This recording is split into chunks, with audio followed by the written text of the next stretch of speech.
Master Jet, ano po ba ang guidelines sa pagbigay ng 13th month pay bonus?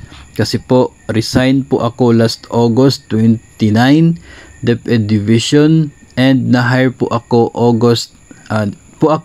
sa DepEd another division August 30, 2023. Okay. So ito po ay, kung titignan po natin no, yung mga PETSA ay hindi naman po nagkaroon ng pagkaputol sa kaniyang service, no? Siguro ay ito magiging isang example lamang ng isang transfer of station from one station to another, no? From one division to another, from one agency to another, kasi August 29 yung last day niya sa isang division, August 30 naman yung simula niya doon sa ibang division. Ang sinasabi naman ng guidelines ng atin pong year-end bonus is total or aggregate of 4 months of service from January 1 of the current year. It does not mean na serbisyo mo sa current mo na station, current mong agency, kundi it refers to your government service, no? Kung titignan po natin dito sa guidelines mga master ng year-end bonus, no, ay dapat sinasabi niya po dito equivalent to 1 month basic pay kapag personnel has rendered at least a total or an aggregate of 4 months of service from January 1 to October 31 of the current year.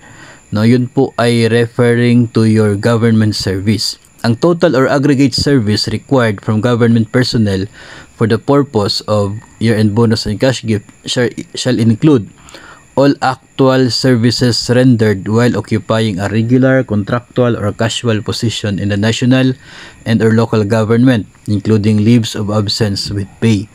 No, so yun po yung sinasabi. So now doon na tayo yung attention natin is doon na tayo mapupunta sa interpretation ng sinasabi po ninyo na nag-resign ka from one agency, no? Dahil nag-resign ka from your agency, pero yung last day of service mo doon ay 1 day before naman sa start mo doon sa kabilang agency, no? Hindi na ako sure talaga dito kung mag-matter ba pagdating sa computation itong sinabi mo na nag-resign ka from one agency, from one division to another.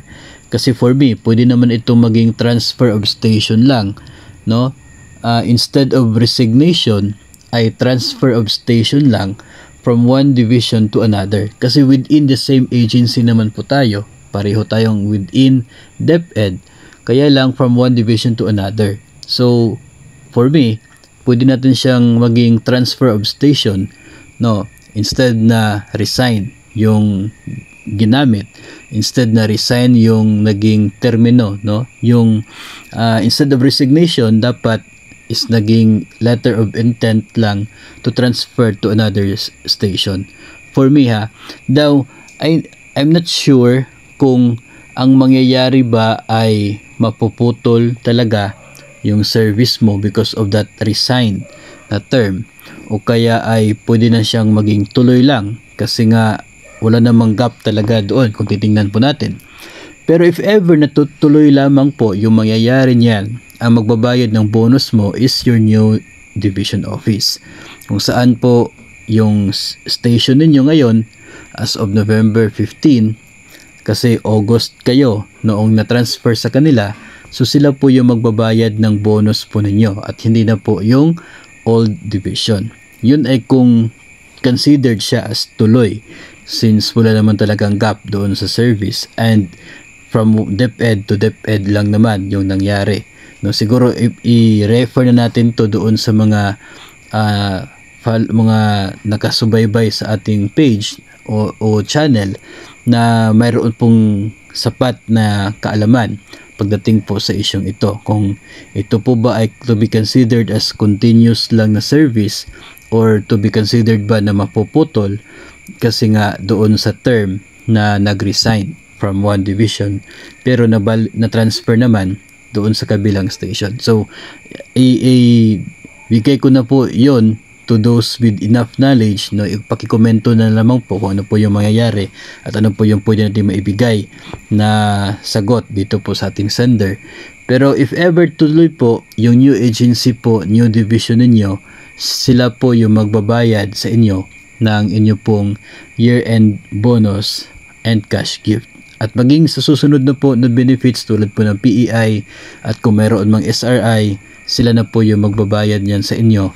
Kasi nga, ayon sa guidelines ng year-end bonus and cash gift, maging sa PEI and with the SRI, the new agency, siya ang magbabayad ng incentive na yon para sa kanyang mga personnel.